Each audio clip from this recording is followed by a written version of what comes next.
ಕರ್ಮಣ ಬಂದ ಕರ್ಮ ಅಂದರೆ ಯಾವುದೇ ಕ್ರಿಯೆ ಪ್ರತಿಫಲ ಇದೆ. ಸತ್ಕರ್ಮ ಮಾಡಿದರೆ ಸತ್ಫಲ, ದುರಿತ ಕರ್ಮ ಮಾಡಿದರೆ ದುರಿತ ಫಲ. ಜೀವನ ಮುಕ್ತನಾದವನಿಗೆ ಇವು ಎರಡದ್ರ ಬಯಕೂ ಉಳಿದಿರೋದು. ಪುಣ್ಯನೂ ಬೇಕಾಗಿಲ್ಲ, ಪಾಪನೂ ಬೇಕಾಗಿಲ್ಲ, ಮಾಡಬೇಕು ಅನ್ನೋದಿಲ್ಲ. ಏನು ಮಾಡಬೇಕು ಅನ್ನೋದು ಬಂದ್ರೆ ಬಂಧನ, ಪಡೀಬೇಕು ಅನ್ನೋದು ಏನಿಲ್ಲ, ಹೊಂದಬೇಕು ಅನ್ನೋದು ಏನಿಲ್ಲ. ಮತ್ತು ಕರ್ಮಗಳು ಹೆಂಗೆ ನಡೀತಾವ ಪ್ರಶ್ನೆ ಮಾಡ್ತಾರೆ. ಎದ್ದಿವರೆಗೆ ಏನು ಮಾಡಬೇಕು ಅನ್ನೋದಿರ್ತತಿ, ಅಲ್ಲಿವರೆಗೆ ಬಂಧನ. ಎಲ್ಲ ಜಗತ್ತಿನ ಕರ್ಮಗಳೆಲ್ಲ ಬಂಧನಕ್ಕೆ ಧಾರಣೆ. ಮೋಕ್ಷ ಅಂದರೆ ಬಂಧನದಿಂದ ಬಿಡುಗಡೆ ಆಗೋದು. ಕರ್ಮ ಅಂದ್ರೆ ಬಂಧನದ ಬೀಜನ ಅಂತಾರ. ಕರ್ಮ ಅಂದ್ರೆ ಬಂಧನದ ಬೀಜ.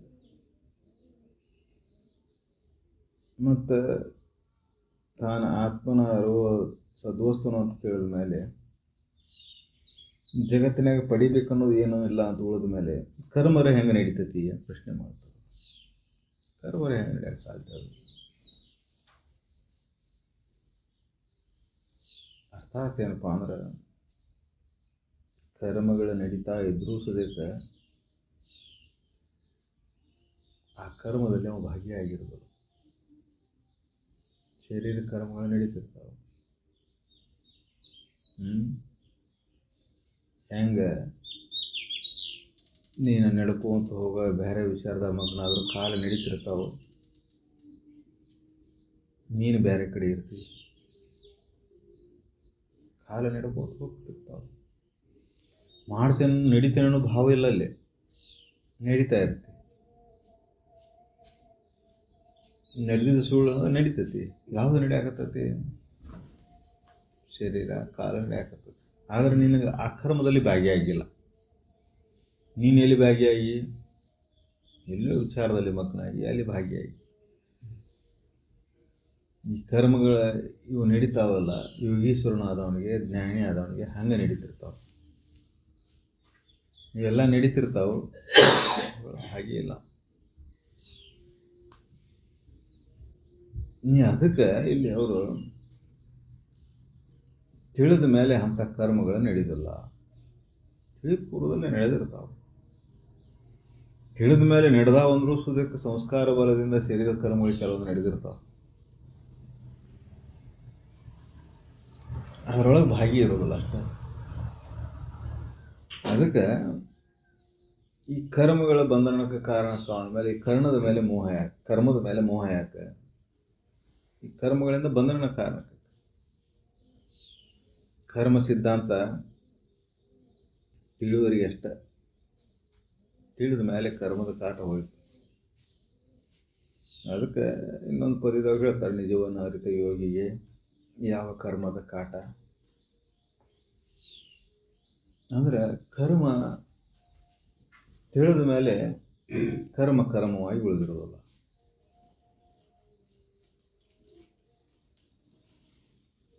ಯಾವಾಗ ನೀನು ಅಂತಃಕರಣ ಪೂರ್ಣ ಭಾಗಿಯಾಗ್ತದೆ ಅದು ಕರ್ಮ ಅನಿಸ್ಕೊತದೆ.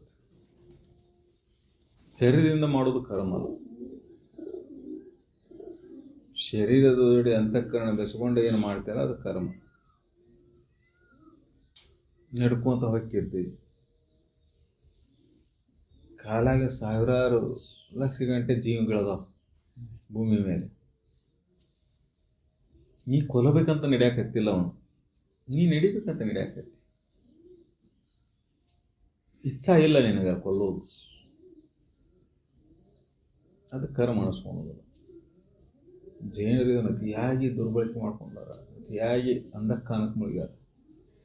ನಡೆದ್ರೆ ಜೀವಗಳು ಸಾಗ್ತಾವ, ಪಾಪ ಬರ್ತೈತಿ. ಎಲ್ಲಿವರೆಗೆ ನೀನು ಕೊಲ್ಲಬೇಕನ್ನೋ ಭಾವನೆ ಇಲ್ಲ, ಇವರಿಗೆ ಪಾಪ ಇಲ್ಲ. ನೀ ಭಾವ ಬಂದು ಕೊಲ್ಲಿಲ್ಲ ಅಂದ್ರೂ ಪಾಪ ಬಂದು ಅನ್ಕೊಂತೈತಿ. ಯಾರ ಮೇಲೆ ದ್ವೇಷ, ಅಸೂಯೆ, ಮೋಸ ಮಾಡ್ಬೇಕಂತ ಅಂತಃಕರಣಗಳು ಬಂದರೂ ಸಾಕು, ಅದು ನಿನ್ನ ಕರ್ಮ ಬಹಿರಂಗದ ನಡೀಲಿಲ್ಲ ಅಂದರೂ ದೋಷ ಒಳಗೆ ಉಳಿತೈತಿ. ಅಂತಃಕರಣದಾಗ ಇವು ಯಾವ ದೋಷ ಇಲ್ಲದ ಬಹಿರಂಗದ ಕರ್ಮಗಳು ನಡೆದ್ರೆ ಅದು ದೋಷ ಇಲ್ಲ. ದೋಸೆ ಎಲ್ಲಿ ಅಂಟ್ಕೊಂತತಿ? ಕಾಲು ನಡೆದಂದ್ರೆ ಕಾಲಿನಿಂದ ಒಂದು ಇರಿ ಬಿಸತ್ತಿಪ್ಪ.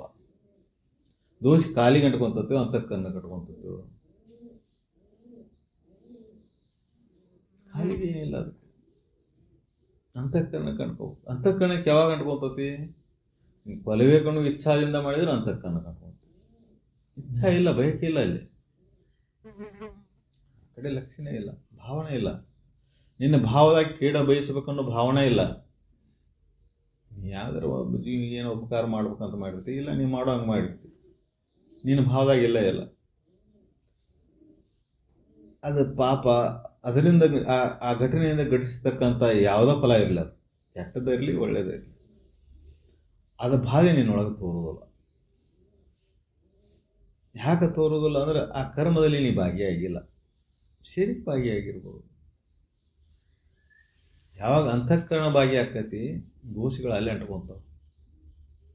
ಅಂತಃಕರಣ ಸೂಕ್ಷ್ಮ ಐತಿ, ಶರೀರ ಜಡ ಐತಿ. ನಾವು ಜಡದಿಂದ ಕರ್ಮಗಳು ನಡೆದ್ರೆ ಶ್ರೇಷ್ಠ ಅಂತ ತಿಳ್ಕೊಂಡು ಮಂತ್ರ, ಯಜ್ಞ, ಯಾಗಾದಿಗಳನ್ನು, ಜಪ ತಪಾದಿಗಳನ್ನು ಮಾಡ್ತೇವೆ. ಅಲ್ಲಿ ಅಂತಃಕರಣದ ಭಾಗಿಯಾಗಲ್ಲಂತ ಆ ಕರ್ಮಗಳು ನಡೆದ್ರೆ ಯಜ್ಞ ಮಾಡು, ಪೂಜೆ ಮಾಡು, ಈ ದಾನ ಧರ್ಮಾದಿಗಳನ್ನು ಮಾಡು, ಮನಪೂರ್ವಕವಾಗಿ ಅಂತಃಕರಣ ಪೂರ್ವಕವಾಗಿ ಮಾಡಿದರೆ ಫಲ ಸಿಗ್ತದೆ. ಹೆಂಗೆ ದುರಿತ ಕರ್ಮ ಮಾಡಿದ ಫಲ ಬರಬೇಕಂದ್ರೂ ಅಂತಃಕರಣದ ಮೂಲಕ ಮಾಡಿದರೆ ಫಲ, ಸತ್ಕರ್ಮಗಳ ಫಲ ಸಿಗಬೇಕಂದ್ರೂ ಹಂಗೆ ಫಲ. ಇವು ಯಾವ ಆತ್ಮನಿಗಿಲ್ಲ. ಆತ್ಮನಿಗೆ ಯಾವ ಕರ್ಮದ ಕಾಟನೂ ಇಲ್ಲ. ಚಲೋದು ಮಾಡಿದ್ರು ಬರೋದಿಲ್ಲ, ಕೆಟ್ಟ ಮಾಡಿದ್ರು ಬರೋದಿಲ್ಲ, ಸಂಬಂಧನೇ ಇಲ್ಲ. ತಿಳಿವರೆಗೆ ಇವೆಲ್ಲ ಲೆಕ್ಕಕ್ಕೆ ಬರ್ತಾವೆ. ಒಮ್ಮೆ ಆ ಸದ್ವಸ್ತುನ ತಿಳಿದ ಮೇಲೆ, ಮಾಡಬೇಕನ್ನೋ ಇಚ್ಛೆ ಅಳದು ಹೋದ ಮೇಲೆ ಏನು ಕರ್ಮಗಳು ನಡೀತಾವಲ್ಲ, ಆ ಕರ್ಮದಲ್ಲಿ ಭಾಗಿಯಾಗಿಲ್ಲ ಅಂತ. ಅದಕ್ಕೆ ಇಲ್ಲಿ ತಿಳಿದಂಥ ಯೋಗಿ ಯಾಕೆ ಕರ್ಮ ಮಾಡಕ್ಕೆ ಹೋಗೋಣ ಪ್ರಶ್ನೆ ಮಾಡ್ತಾರೋ. ಮತ್ತು ನಡೀತಿರ್ತಾವಲ್ರಿ, ಸಿದ್ಧಾರೂಢರು ಕೆಲವೊಂದು ಮಂದಿಗೆ ಆಶೀರ್ವಾದ ಮಾಡಿದ್ರು, ಕೆಲವೊಂದು ಇದನ್ನು ಮಾಡಿದರು, ಉದ್ಧಾರ ಮಾಡಿದರು. ಅವನ ಸನ್ನಿಧಾನದಿಂದ ಎಲ್ಲ ನಡೆದಾವು, ನಡೆದಿಲ್ಲ ಅಂತಲ್ಲ, ಅವನ ಸನ್ನಿಧಾನದಿಂದ ಎಲ್ಲ ನಡೆದಾವು. ಆದರೆ ಮಾಡಬೇಕು ಅನ್ನೋದು ಬಿಡಬೇಕು ಅನ್ನೋದು ಬಯಕೆ ಅವನ ಒಳಗಿಲ್ಲ. ನೀವು ಬಂದ ಅನ್ನತ್ತಲ್ಲಿ ನೀವು ಚಲೋ ಮಾಡ್ಬೇಕು, ನೀವು ಬರಲಿಲ್ಲ ಅನ್ನತ್ತಲ್ಲಿ ಕೆಟ್ಟ ಮಾಡ್ಬೇಕು, ಎರಡೂ ಭಾವ ಇಲ್ಲ. ಆನಂದದ ಭಾವ ತನ್ನ ಭಾವದಾಗ ಮುಳುಗಿಬಿಟ್ಟಿರ್ತಾನೆ ಅಷ್ಟೇ. ಅದಕ್ಕೆ ನಿಜವನ್ನರ್ಥಂಥ ಯೋಗಿಗೆ ಕರ್ಮದ ಒಲವಿರುವುದು. ಅಲ್ಲೇ ಅದಕ್ಕೆ ಪ್ರಶ್ನೆ ಮಾಡಕತ್ತಾರ, ಎಂತ ಮಾಡ್ತಾನವ ಪ್ರಶ್ನೆ ಮಾಡ್ತಾರೋ. ಹೆಂಗೆ ಮಾಡೋಕ್ಕೆ ಸಾಧ್ಯ ಐತಿ? ತಿಳಿದ ಮೇಲೆ ಈ ಕರ್ಮದ ಅವಶ್ಯಕತೆ ಉಳಿದಿರೋದಿಲ್ಲ. ಊರು ಮುಟ್ಟಬೇಕಂದ್ರೆ ಆಸೆ ಇದ್ರೆ ನಡ್ಕೊಂತ ಹೋಗ್ತೀವಿ, ಹೋಗ್ಬೇಕು ಅನ್ನೋ ಬಯಕೆನೇ ಇಲ್ಲೇನೆ. ಇಲ್ಲೇದೇನು ಇಲ್ಲೇ ಆರಾಮದೇನು, ಹೆಂಗದೇನು ಹಂಗೆ ಆರಾಮದೇನು. ಮತ್ತೆ ಯಾಕೆ ಮಾಡಬೇಕು, ಮತ್ತೆ ಯಾಕೆ ಬಿಡಬೇಕು? ಬಿಡಬೇಕು ಅನ್ನೋದಿಲ್ಲ, ಮಾಡಬೇಕು ಅನ್ನೋದಿಲ್ಲ, ಪಡಿಬೇಕು ಅನ್ನೋದಿಲ್ಲ, ಹೊಂದಬೇಕು ಅನ್ನೋದಿಲ್ಲ, ಭೋಗ ಮಾಡಬೇಕು ಅನ್ನೋ ಭಾವನೆ ಇಲ್ಲ, ಬಿಡಬೇಕನ್ನೋ ಭಾವನೆ ಇಲ್ಲ. ಹಂಗೆ ಇದನ್ನು ಬಿಟ್ಟು ನಾನು ಹೋಗಬೇಕು ಅನ್ನೋ ಭಾವನೆ ಇದ್ರೂ ಆರಾಮ, ಇರ್ಲಿಕ್ಕಂದ್ರೂ ಆರಾಮ. ಯಾವಾಗಲೂ ಆರಾಮದ ಆನಂದದ ಭಾವದಾಗ ಮುಳುಗಿದಂಥ ನಿಜವನ್ನು ಅರಿತಂಥ ಜ್ಞಾನಿ ಎಂತ ಮಾಡೋನು ಕರ್ಮವನ್ನು ಎಂತ ಮಾಡೋನು ಅಂತ ಪ್ರಶ್ನೆ ಮಾಡ್ತಾರೆ. ಭೋಬಂದ ಒಳಿಯದ ಭುವಿಯನಿಸುವಣ ಅನುದಿವಸವೆಸಗುವ ಈ ಕರ್ಮಗಳು ಭವದುಃಖ ಬೀಜವುದೆಂದು ತಿಳಿದ ಅನುಭವೆಂತು ಮಾಪನ ಕ್ರಿಯೆಗಳ. ಭವಬಂಧ ಅಳಿದ, ಈ ಭವಬಂಧನಾದಂಥ ಜ್ಞಾನಿ ಈ ಕರ್ಮಗಳೆಲ್ಲ ಭವಬೀಜಕ್ಕೆ ಕಾರಣಕ್ಕಾವು, ಹುಟ್ಟು ಸಾವಿಗೆ ಮತ್ತೆ ಕಾರಣಕ್ಕಾವು. ಪುಣ್ಯವನ್ನಾದರೂ ಮಾಡು, ಪಾಪವನ್ನಾದರೂ ಮಾಡು, ಹುಟ್ಟು ಸಾವಿಗೆ ಮತ್ತೆ ಕಾರಣ ಆಕ್ಕಾವು ಅಂತ ತಿಳಿದ ಮೇಲೆ ಏನು ತಿಳಿಸ್ಕೊತಾನಪ್ಪ ಅವನೇನು ಯಶಗಾನ ಅಂದರೆ ಇನ್ನೊಂದು ಜೀವಿ ಪುಣ್ಯದ ಫಲ ಜೋರಾಗಿರ್ತೈತಿ, ಅಲ್ಲಿ ಕರ್ಮ ನಡೆಯುತ್ತೆ ಅಷ್ಟೇ. ಸದ್ಗುರುನಾಥ ಆಶೀರ್ವಾದ ಮಾಡಿರ್ತಾನೆ, ನಾವು ಮಾಡಬೇಕು ಅನ್ನೋದಿಲ್ಲ, ಅಲ್ಲಿ ಪುಣ್ಯದ ಬಲ ಜೋರಾಯ್ತು ಅವನು. ಅದಕ್ಕೆ ನೀ ಮಾಡಿದ ಕರ್ಮದ ಫಲ ಜೋರಾದರೆ, ನಾ ಮಾಡಿದ ಕರ್ಮದ ಫಲ ಜೋರಾದ ನೀನೇನು ಮಾಡಿವೆ ಹರಿಗೆ. ಕರ್ಮದ ಬಲ ದೂರಾದಾಗ ಸದ್ಗುರುನಾಥ ಆಶೀರ್ವಾದ ಮಾಡ್ತಾನೆ ಅಷ್ಟೆ. ಅದಕ್ಕೆ ಅಂತಃಕರಣ ಸ್ವಚ್ಛ ಇರಬೇಕು. ಕರ್ಮದ ಫಲ ಸತ್ಕರ್ಮಗಳನ್ನು ಮಾಡ್ಕೊಂತ ಕರ್ಮದ ಫಲ ದೂರಾದಾಗ ಸದ್ಗುಣ ಸಂಘ ಆಶೀರ್ವಾದ. ನಿಜವನ್ನು ಅರಿತ ಮೇಲೆ ಯಾವುದೂ ಇಲ್ಲ. ಇದನ್ನು ವಾಕ್ಯ ನಾವು ಅರ್ಥಾನುಸಂಧಾನ ಮಾಡುವಾಗ ಏನು ಅರ್ಥ, ಯಾವ ಕರ್ಮ ಮಾಡಬೇಡ ಅಂದಾನ ಅಂಥೇಳಿ ನಾವು ಸೇವಾ ಸತ್ಕರ್ಮದಿಂದ ದೂರ ಬೀಳೋದು, ಸದ್ವಿಚಾರ ಸತ್ಸಂಗದಿಂದ ದೂರ ಬೀಳೋದು. ಯಾವುದೂ ಮಾಡಬೇಡ, ನಾನು ಮತ್ತೆ ಫೋನ್ ಮಾಡಬೇಕು, ಶಾಸ್ತ್ರಕ್ಕೆ ಯಾಕೆ ಹೋಗ್ಬೇಕು? ಇದು ಕರ್ಮನ ಅಲ್ಲ, ಸತ್ಕರ್ಮ ಅಷ್ಟೆ. ಇದು ಒಂದು ವಿಚಾರ ಚಿಂತನೆ ಮಾಡೋದು ಸತ್ಕರ್ಮ, ಸೇವೆಗಳನ್ನು ಮಾಡೋದು ಸತ್ಕರ್ಮ, ದಾನ ಧರ್ಮಾದಿಗಳನ್ನು ಮಾಡೋದು ಸತ್ಕರ್ಮ, ಪೂಜೆ ಪುನಸ್ಕಾರ ಜಪ ತಪಾದಿಗಳನ್ನು ಮಾಡೋದು ಸತ್ಕರ್ಮ. ಇವನು ಯಾಕೆ ಮಾಡಬೇಕು? ನಾನು ಮಾಡಬಾರ್ದು ಅಂತ ಹೇಳೋಣಲ್ಲ. ಕರ್ಮಕ್ಕೆ ಬೀಜ ಬಹುಬಂಧನಕ್ಕೆ ಕಾರಣಕ್ಕದ ಅಂತ ಹೇಳೋಣಲ್ಲ. ಹಿಂಗೆ ಅರ್ಥಾನುಸಂಧಾನ ಮಾಡಿದರೆ ಊರಿಗೆ ಹೋಗಿ ಮುಟ್ಟಿದ ಮೇಲೆ ನಡೆಯೋ ಅವಶ್ಯಕತೆ ಇಲ್ಲ. ನಾವು ಮುಟ್ಟೋಕ್ಕಿಂತ ಪೂರ್ವದಲ್ಲಿ ನಡ್ಕೊತ ಹೋದಾಗ ಮುಟ್ತೇವೆ. ಕರ್ಮದ ಅವಶ್ಯಕತೆ ಯಾವಾಗೈತಿ? ಪೂರ್ವ ಭಾಗದಲ್ಲಿ ನಾವು ನಡ್ಕೊತ ಹೋಗಬೇಕಲ್ಲ. ವಿಚಾರ ಮಾಡೋದು ಕರ್ಮನ. ಯಾವುದು ಸತ್ಯ, ಯಾವುದು ಅಸತ್ಯ, ಶಾಸ್ತ್ರ ತರ್ಕಾದಿಗಳನ್ನು, ಶಾಸ್ತ್ರ ಧರ್ಮಶಾಸ್ತ್ರ ಪುರಾಣ ಪುಣ್ಯಕಥೆಗಳನ್ನು ವಿಚಾರ ಮಾಡೋದು, ಅದರ ಚಿಂತನೆ ಮಾಡೋದು, ಅದು ಕರ್ಮನ. ಅದರ ಅವಶ್ಯಕತೆನೂ ಅಳೆದು ಹೋಗಬೇಕು. ಕರ್ಮ ಅಂದ್ರೆ ನಾವು ಹೊರಗೆ ಮಾಡ್ತೀವಲ್ಲಿ ಒಟ್ಟ ಕರ್ಮ ಅಲ್ಲ. ಓದ್ತಿ, ಕೇಳ್ತಿ, ಇದನ್ನು ವಿಚಾರ ಮಾಡ್ತೀವಿ, ಇದನ್ನು ತರ್ಕ ಮಾಡ್ತೀವಿ, ಯಾವುದು ಸತ್ಯ ಅದನ್ನು ಹಿಡ್ಕೊತೀವಿ, ಯಾವುದು ಅಸತ್ಯ ಅದು ಬಿಡ್ತಿ, ಯಾವುದು ದುರಿತ ಕರ್ಮ ಅದನ್ನು ಬಿಡೋದು ಒಂದು ಕರ್ಮ. ಯಾವುದು ಸತ್ಕರ್ಮ ಅದನ್ನು ಹಿಡ್ಕೊತಿ. ಅರ್ಥಾರ್ಥ ಏನಪ್ಪ ಅಂದರೆ ಏನು ಮಾಡಿದ್ರು ಅದೊಂದು ಕರ್ಮನ. ಏನನ್ನು ಮಾಡದೇ ಇರೋದು ಅದು ಕರ್ಮ ಇಲ್ಲ. ಇಲ್ಲಿ ಬಹುಬಂಧನಕ್ಕೆ ಕಾರಣಕತಿ ಅನ್ನೋದು ಹೆಂಗೈತಿ, ಬಹುಬಂಧನ ಅಳಿದಕ್ಕೂ ಕೆಲವೊಂದು ಕಾರಣಕ್ಕೆ ಕರ್ಮದ ವ್ಯಾಖ್ಯಾನವನ್ನು ನೋಡಿದಾಗ. ಆದರೆ ಚತುರ್ಮತಿ ಏನು ಮಾಡ್ಕೊತಾನ,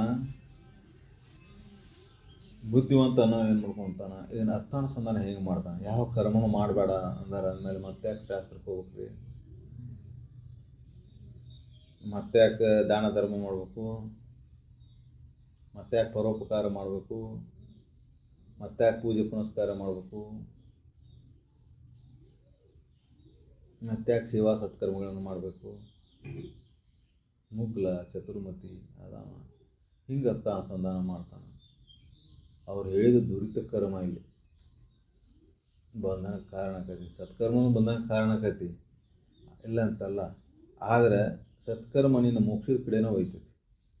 ಮೋಕ್ಷ ಆದಮೇಲೆ ಯಾವ ಕರ್ಮ ನಡೆಯೋದೇ ಇಲ್ಲ. ಅವಾಗ ವಿಚಾರ ಮಾಡೋ ಅವಶ್ಯಕತೆಯೇ ಇಲ್ಲ. ಮಾಡೋದು ಬಿಡೋದು ಅಂತ ವಿಚಾರ ಮಾಡೋ ಅವಶ್ಯಕತೆಯೇ ಇಲ್ಲ. ನೀನು ಒಮ್ಮೆ ಸತ್ವ ವಸ್ತುವನ್ನು ತಿಳಿದ ಮೇಲೆ ಆ ಕರ್ಮಗಳನ್ನು ನಡೆಯೋದೇ ಇಲ್ಲ ತಾನೆ. ಆ ಹಂತಕ್ಕೆ ಹೋಗಿ ಮುಟ್ಟುವರೆಗೂ ಎಲ್ಲ ಕರ್ಮದ ಸತ್ಕರ್ಮಗಳ ಅವಶ್ಯ ಐತಿ. ಅದಕ್ಕೆ ಇದನ್ನು ಅರ್ಥಾನುಸಂಧಾನ ಹೆಂಗೆ ಮಾಡ್ತಿ, ಹೆಂಗೆ ಹೋಗ್ತಿ. ನೀನು ಚತುರ್ಮತಿಯಾಗಿ ಈ ಕರ್ಮಗಳಿಂದ ತಪ್ಪಿಸ್ಕೊಳಕ್ಕೆ ಹಿಂಗೆ ವಿಚಾರ ಮಾಡಿದಿ, ಅದು ಗತಿಗೆ ಹೋಗಿ ಯಾಕೆ ಮಾಡಬೇಕಪ್ಪ ಅಂತೇಳಿ. ಆದರೆ ಸದ್ಗತಿ ಇಚ್ಛೆಯಿಂದ ಸದ್ಗತಿ ಇಚ್ಛೆನೂ ಒಂದು ಕರ್ಮನ. ನಾನು ಮುಕ್ತನಾಗಬೇಕು ಬಯಕೆ, ಅದು ಕರ್ಮಕ್ಕೆ ಹಸ್ತತಿ. ಮುಕ್ತನಾಗಬೇಕು ಅನ್ನೋ ಇಚ್ಛೆ ಇದ್ರೆ ಶಾಸ್ತ್ರ ಶ್ರವಣಾದಿಗಳನ್ನು ಮಾಡಕ್ಕೆ ಹಸ್ತತಿ, ಸೇವಾ ಸತ್ಕರ್ಮಗಳನ್ನು ಮಾಡಕ್ಕೆ ಹಸ್ತತಿ, ಸತ್ಸಂಗದಾಗ ಉಳಿಯಕ್ಕೆ ಹಸ್ತತಿ. ಇವು ಕರ್ಮಣ ಅಲ್ಲ ಮತ್ತು, ಹೌದಲ್ಲ? ಬಹುಬಂಧನಕ್ಕೆ ಕಾರಣಕತೆ ಅನ್ನೋದು ಒಂದೇ ಹೇಳ್ಯಾರ ಅವರು. ಬಹುಬಂಧನಕ್ಕೆ ಯಾವುದು ಕಾರಣಕತೆ? ಸತ್ಕರ್ಮ ಆದರೂ ಕಾರಣಕತೆ, ದುರಿತ ಕರ್ಮ ಆದರೂ ಕಾರಣಕತೆ. ಸತ್ಕರ್ಮ ಕಾರಣ ಆದರೂ ಸದ್ಯಕ್ಕೆ ನಿನಗೆ ಉನ್ನತ ಹಂತಕ್ಕೆ ಹೋಯ್ತೈತಿ. ನಿನಗೆ ಸದ್ಗುರುವಿನ ಸಾನ್ನಿಧ್ಯಕ್ಕೆ ಹೋಯ್ತೈತಿ, ಸದ್ವಿಚಾರಗಳು ತಿಳಿಯೋಂಗೆ ಮಾಡ್ತೈತಿ, ಅಂತಃಕರಣದಲ್ಲಿ ಶಾಂತಿ ಭಾವನೆ ನೆಲೆಸೋ ಹಂಗೆ ಮಾಡ್ತೈತಿ, ದುರಿತ ಕರ್ಮಗಳಿಂದ ದೂರ ಹೋಗ್ತೈತಿ, ಅಜ್ಞಾನವನ್ನು ಹಾಳು ಮಾಡ್ತೈತಿ, ವೈರಾಗ್ಯವನ್ನು ಉಂಟು ಮಾಡ್ತೈತಿ, ಜಗತ್ತಿನ ಎಲ್ಲ ದುಃಖಗಳಿಂದ ನೀನು ಪಾರು ಮಾಡ್ತೈತಿ. ಸತ್ಕರ್ಮ, ಸೇವಾ ಸತ್ಕರ್ಮ. ದುರಿತ ಕರ್ಮ ನಿನ್ನನ್ನು ಅಜ್ಞಾನಿಯನ್ನು ಮಾಡ್ತೈತಿ, ನಿನ್ನ ಜಗತ್ತಿನೊಳಗೆ ದುಃಖದಲ್ಲಿ ಮುಗಿಸ್ತೈತಿ, ನಿನ್ನಲ್ಲಿ ಚಿಂತೆ ದುಃಖ ದುಮ್ಮಾನಗಳು ಆವರಿಸ್ಕೊಂತಾವು, ಏನಿದ್ರೂ ದುಃಖ ತಪ್ಪುವುದಿಲ್ಲ. ಮತ್ತು ಅದರಿಂದ ಅನ್ಯಥಾ ಮಾರ್ಗ ಹಿಡಿದು ಪಾಪ ತುಂಬಿ ಹೋಗ್ತೈತಿ, ಹೀನ ಜನ್ಮಕ್ಕೆ ಹೋಗ್ಬೇಕಾಗೈತಿ. ಅದಕ್ಕೆ ಇಲ್ಲೇ ಆ ಸದ್ಗುರುನಾಥನ ಸಾಮೀಪ್ಯಕ್ಕೆ ಹೋಗೋರಿಗೇನು ಕರ್ಮ ನಡೀತಾನೆ ಇರ್ತಾವೆ. ಅಲ್ಲಿ ಹೋಗಿ ಮುಟ್ಟಿದ ಮೇಲೆ ಯಾವ ಕರ್ಮ ಇಲ್ಲ. ಆವಾಗ ನೀ ಎಚ್ಚರಿಕೆಯಿಂದ ಏನಿರ್ಬೇಕು, ಸತ್ಪಾತ್ರರಿಗೆ ಸತ್ಸಂಗದೊಳಗಿರೋ ಹಂಗೆ, ಸಜ್ಜನರ ಸಂಘದ ಉಳಿ ಹಂಗೆ ಕರ್ಮಗಳನ್ನು ಮಾಡ್ಕೊಂಡು ಹೋಗು. ಅದಕ್ಕೆ ಅರ್ಥಾನುಸಂಧಾನ ಮಾಡುವಾಗಿಲ್ಲಿ ಅವ್ರು ಹೇಳಿದ್ದು ಯಾರಿಗೆ ಹೇಳ್ಯಾರ? ಜೀವನ ಮುಕ್ತಂದು ಹೇಳಕತ್ತಾರ. ಈ ಪದ್ಯದಾಗ ಯಾರು ಹೇಳಕತ್ತಾರ? ಅವರು ಜೀವನ ಮುಕ್ತ. ಅವನಿಗೆ ಯಾವ ಕರ್ಮನೂ ಇಲ್ಲ. ಯಾವ ಕರ್ಮ, ಎಲ್ಲ ಕರ್ಮನೂ ಭವಬಂಧನ ಅಂತ ತಿಳಿದ ಮೇಲೆ ತನ್ನ ನಿಜ ಸ್ವರೂಪದಲ್ಲಿ ಉಳಿದವ ಯಾವ ಕರ್ಮಗಳನ್ನು ಮಾಡಕ್ಕೆ ಹೋಗ್ತಾನ ಅಂತ ಪ್ರಶ್ನೆ ಅಷ್ಟೇ. ತನು ಮಾನಸ ಇಂದ್ರಿಯಾದಿಗಳಿಗೆ ಅಧಿಕ ಬಾಜನಿಸುವ ಆ ಕರ್ಮಕೃತಿ ಇನ್ನಿತನೆಲ್ಲವನ್ನು ತನ್ನ ಅನುಭವದಿಂದ ಅರಿದನೆಂದಂತು ಮಾಪನ ಕ್ರಿಯೆಗಳ ತನು ಮಾನಸ ಇಂದ್ರಿಯಾದಿಗಳಿಗೆ. ತನು ಅಂದರೆ ಇಂದ್ರಿಯಗಳು ಬಂದ್ಬಿಟ್ಟು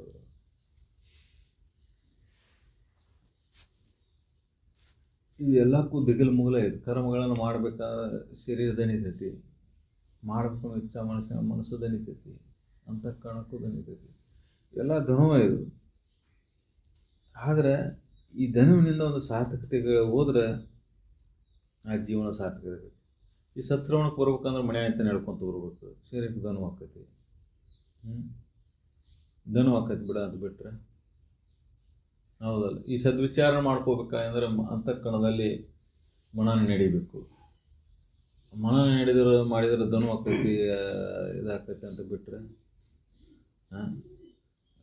ಧ್ಯಾನ ಕುಂದ್ರೋದು, ಮನನ ಮಾಡಕ್ಕೆ ಕುಂದ್ರೋದು ಬಿಟ್ಟರೆ ಶರೀರಕ್ಕೆ ಧನು ಆಕೈತಲ್ಲ, ಕುಂತಲ್ಲೇ ಕುಂದ್ರಬೇಕು, ಧನು ಆಕೈತಿ.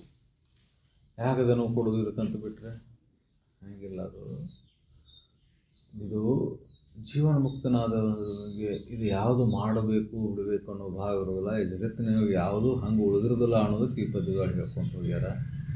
ಸಾಮಾನ್ಯನಾದವನಿಗೆ ಸತ್ಕರ್ಮಗಳನ್ನು ಮಾಡಬೇಕು, ಸೇವಾ ಸತ್ಕರ್ಮಗಳನ್ನು ಮಾಡಿಕೊಂಡು ಸಜ್ಜನರ ಸಂಘ ಹಿಡ್ಕೊಂಡು ಸತ್ಕರ್ಮಗಳನ್ನು ಮಾಡ್ಕೊಂತ ಪುಣ್ಯವನ್ನು ಸಂಗ್ರಹ ಮಾಡಲೇಬೇಕು. ಮತ್ತೊಂದು ಉಪಾಯ ಇಲ್ಲ ಇದಕ್ಕೆ. ನಾ ಏನು ಮಾಡಿದ್ರೆ ನಾ ಮುಕ್ತನಕ್ಕೇನೆ ಅಂದರೆ ಸಾಧ್ಯ ಇಲ್ಲ. ಯಾಕಂದ್ರೆ ಏನೇನೋ ಮಾಡಿ ಬಂಧನಕ್ಕೆ ಕಾರಣ ಆಗೈತಿ. ಅದನ್ನೆಲ್ಲ ಬಿಡೋದನ್ನು ಕರ್ಮನ ಅಲ್ಲ. ಏನು ಮಾಡಬಾರ್ದೈತಿ ಅದನ್ನೆಲ್ಲ ಮಾಡೈತಲ್ಲ, ಅದು ಬಂಧನಕ್ಕೆ ಕಾರಣ ಆಗೈತಿ. ಅದನ್ನು ಬಿಟ್ಕೊಂತ ಹೋಗ್ಬೇಕಲ್ಲ. ಏನು ಅಜ್ಞಾನದಿಂದ ತಪ್ಪು ತಿಳುವಳಿಕೆ ಹಿಡ್ಕೊಂಡು ಕುಂತತಿ, ವಿಷಯಾದಿಗಳ ಮೇಲೆ ಮೋಹವನ್ನು ಬೆಳ್ಕೊಂಡು ಕುಂತತಿ, ಸಂಸಾರದೊಳಗೆ ಆಸೆ ಬಯಕೆಗಳನ್ನ ಹಿಡ್ಕೊಂಡು ಕುಂತತಿ. ಇದನ್ನೆಲ್ಲ ಅಂದ್ರೆ ಬಿಡುಗಡೆ ಆಗ್ಬೇಕಲ್ಲ. ಬಿಡುಗಡೆ ಆಗ್ಬೇಕಂದ್ರೆ ಸದ್ವಿಚಾರ ಸಚ್ಚಿಂತನೆ ಮಾಡಬೇಕು, ಸತ್ಸಂಗದೊಳಗೆ ಉಳಬೇಕು, ಶ್ರವಣ ಮನ್ನಾದಿಗಳನ್ನು ಮಾಡಬೇಕು, ಸೇವಾ ಸತ್ಕರ್ಮಗಳನ್ನು ಮಾಡಬೇಕು. ಇವೆಲ್ಲ ಕರ್ಮಣ ಅಲ್ಲ. ಮತ್ತು ಅದಕ್ಕೆ ಇಲ್ಲಿ ಧನು ಆಯಾಸ ಬಳಲಿಕೆ ಆಕತ್ತಂತ ತಿಳಿದ ಮೇಲೆ ಅವೆಲ್ಲ ಕರ್ಮಗಳು ತಾನೇ ನಿಲ್ತಾವೆ. ಯಾವಾಗ ನಿಲ್ತಾವು? ನಾನು ಸದ್ವಸ್ತು ಅನ್ನೋದೇನಂತ ತಿಳಿದ ಮೇಲೆ, ಮಾಡೋಕ್ಕೆ ಏನಿಲ್ಲ ಅಂತ ಉಳಿದ ಮೇಲೆ ಮನಸ್ಸು ತಾನೇ ನಿವೃತ್ತಕ್ಕೆ. ಆ ಮನುಷ್ಯನಲ್ಲಿ ಅಂತಃಕರಣದಲ್ಲಿ ಯಾವ ಸಂಕಲ್ಪಗಳು ಹುಟ್ಟುವುದಿಲ್ಲ, ಯಾವ ವಿಕಲ್ಪಗಳು ಬರುವುದಿಲ್ಲ. ಆವಾಗ ಆನಂದದ ಭಾವದಿಂದ ಉಳಿದವಾಗ ಇವು ಯಾವ ಕರ್ಮಗಳು ನಡೆಯೋದಿಲ್ಲ ಅಂತ ಅರ್ಥ. ಮನದಿಂದೆ ಕರ್ಮ ನೆನೆದೊಡೆ ದುಃಖ ಸಂಜನಿಪುದೆಂದೇನೆ ಕರ್ಮವದು ನೋಡಿ ಇನಿತುಮ ಆನಂದಜನಕವೆಲ್ಲಮೆಂದು ಬಲ್ಲಣದೆಂತು ಮಾಪನ ಕ್ರಿಯೆಗಳ. ಮನದಿಂದ ಕರ್ಮಗಳನ್ನು ನೆನೆದ್ರೆ ದುಃಖ. ಅರ್ಥಾತ್ ಏನಪ್ಪ ಅಂದ್ರೆ ಬಂಧನಕ್ಕೆ ಕಾರಣ. ಏನರ ಮಾಡ್ಬೇಕಂದ್ರೆ ಶುರು ಆಯ್ತು, ಬಂಧನ ಶುರು ಆಯ್ತು. ಅರ್ಥಾತ್ ಏನಾಗೈತಿ, ಅದರಲ್ಲಿ ಆಸೆ ಇಟ್ಕೊಂಡು ಮಾಡಿದಾಗ ದುಃಖ ಉತ್ಪತ್ತಿ ಆಗ ಸಹಜವಾಗಿ. ಜಗತ್ತಿನ ವ್ಯವಹಾರಗಳಲ್ಲಿ ಹಂಗೆ ಈ ಕರ್ಮಗಳನ್ನು ಮಾಡಕ್ಕೆ ಹೋದೆ ಅಂದರೆ ಅದರೊಳಗೆ ಏರುಪೇರುಗಳಾಗೋದು, ಅದರೊಳಗೆ ಅನುಕೂಲನ ಆಗ್ಬೋದು, ಪ್ರತಿಕೂಲನ ಆಗ್ಬೋದು, ಹಿತನ ಆಗ್ಬೋದು, ಅಹಿತನ ಆಗ್ಬೋದು. ಅದಕ್ಕೆ ಈ ಎಲ್ಲ ಕರ್ಮಗಳ ಫಲಿತಾಂಶ ಏನೈತಪ್ಪ, ಸುಖ ದುಃಖದ ಭಾವವನ್ನು ತಂದು ಕೊಡ್ತಾವೆ, ಶಾಂತಿಯನ್ನು ತಂದು ಕೊಡುವುದಿಲ್ಲ, ಆನಂದವನ್ನು ತಂದು ಕೊಡುವುದಿಲ್ಲ. ಅದಕ್ಕೆ ಇದನ್ನು ತಿಳಿದ ಮೇಲೆ ಮತ್ತ್ಯಾಕೆ ಮಾಡಕ್ಕೆ ಹೋಗ್ತಾನವ? ಮನದಿಂದ ಕರ್ಮಗಳನ್ನು ಮಾಡಬೇಕನ್ನೋ ಇಚ್ಛಾನೂ ಹೋದ ಅವಾಗ. ಮತ್ತ್ಯಾಕೆ ಕರ್ಮಗಳ ಬಗ್ಗೆ ನೆನೀತಾನ ಅಂತಃಕರಣದೊಳಗೆ, ಮನಸ್ಸಿನೊಳಗೆ ಮಾಡಬೇಕು ಅನ್ನೋದಿಲ್ಲ, ಇಲ್ಲ ಬಯಕೆನೇ ಇಲ್ಲ ಅವನು. ಅಂದ್ರೆ ಕರ್ಮಗಳನ್ನು ಮಾಡಬೇಕನ್ನೋ ಅಂತಃಕರಣದಾಗ ಇಚ್ಛಾ ಇರ್ತೈತಲ್ಲ, ಅದು ಅಳೆದು ಹೋಗಿರ್ತದೆ. ಸದ್ಗತಿ ಆಸೆನೂ ಉಳಿದಿಲ್ಲ, ಮುಕ್ತ ಆಗಬೇಕನ್ನೋ ಬಯಕೆನೇ ಇಲ್ಲ. ಆ ಬಯಕೆ ಅಳದ ಮೇಲೆ ಮಾಡಬೇಕನ್ನೋ ಭಾವ ಇಲ್ಲ, ಅಲ್ಲಿ ಯಾವ ಕರ್ಮಗಳು ನಡೆದಿಲ್ಲ ಅಂತ ಹೇಳ್ತಾರೆ. ಏತರದಿಂದ ದುಃಖಾತಿಶಯವೇ ಕರ್ಮಜಾತವ ಈ ತ್ರೈಲೋಕ್ಯದಳು ಪರಿಪೂತ ಮಾನಸ ಕೇಳು ಸುಖವಿಲ್ಲವೆಂದ ಅರಿದೇತಕ್ಕೆ ಮಾಕುಮ ಕ್ರಿಯೆಗಳ. ಜಗತ್ತಿನೊಳಗೆ ಯಾವ ಕರ್ಮಗಳನ್ನ ಆದರೂ ತಗೊಂಡು ಅದರಿಂದ ದುಃಖನ ಐತಿ, ಅದರಿಂದ ದುಃಖನ ಐತಿ ಅರ್ಥಾತ್ ಏನಪ್ಪ, ಅದರಿಂದ ಬಂಧನ ಐತಿ. ಇಲ್ಲಿ ವಿಶೇಷವಾಗಿ ದುರಿತ ಕರ್ಮಗಳ ಬಗ್ಗೆ ಹೇಳ್ಕೊಂತ ಹೊಂಟವರು. ಅಂಥ ಕರ್ಮಗಳಿಂದ ಬಂಧನ ಆಕೈತಿ, ದುಃಖನ ಆಕೈತಿ. ಯಾವ್ಯಾವ್ದು ಈ ಸಂಸಾರದ ಮೇಲೆ ಹೆಚ್ಚೆಚ್ಚು ಮೋಹ ಮಾಡ್ಕೊಂತ ಹೋಗ್ತತಿ, ಹುತ್ತ ಹಾಕ್ತತಿ, ಅವೆಲ್ಲ ದುರಿತ ಕರ್ಮಗಳ. ನಾನು ನಂದು ಅಂತೇಳಿ ಯಾವ್ದಾವ್ದು ಇದು ಮತ್ತಕ್ಕೆ ಹಚ್ಕೊಂತ ಹೋಗತ್ತಲ್ಲ, ಈ ಒಂದು ಆಶೆಲಿಂದ ಬಯಕೆಲಿಂದ ಮತ್ತು ಅನೇಕ ದುರಿತ ಕರ್ಮಗಳು ನಡೀತಾವೆ. ಮೋಸ, ಸುಳ್ಳು ಹೇಳೋದು, ವಂಚನೆ ಮಾಡೋದು, ಇನ್ನೊಬ್ಬರ ವಿಷಯ ವಸ್ತುಗಳನ್ನ ಅಪಹರಣ ಮಾಡೋದು, ಇವೆಲ್ಲ ಕರ್ಮಗಳು ನಡೆದರೂ ಸದ್ಯಕ್ಕೆ ಮೂಲ ಉದ್ದೇಶ ಏನಪ್ಪ, ಜಗತ್ತಿನ ವಿಷಯಾದಿಗಳಲ್ಲಿ ಸುಖ ಆಯ್ತು ಅನ್ನೋ ಭಾವ. ಈ ಜಗತ್ತಿನ ಎಲ್ಲ ವಿಷಯಾದಿಗಳಲ್ಲಿ ಸುಖಾನ ಇಲ್ಲ ಅಂತ ತಿಳಿದ ಮೇಲೆ ಯಾವ ಕರ್ಮ ನಡೀತಾವು?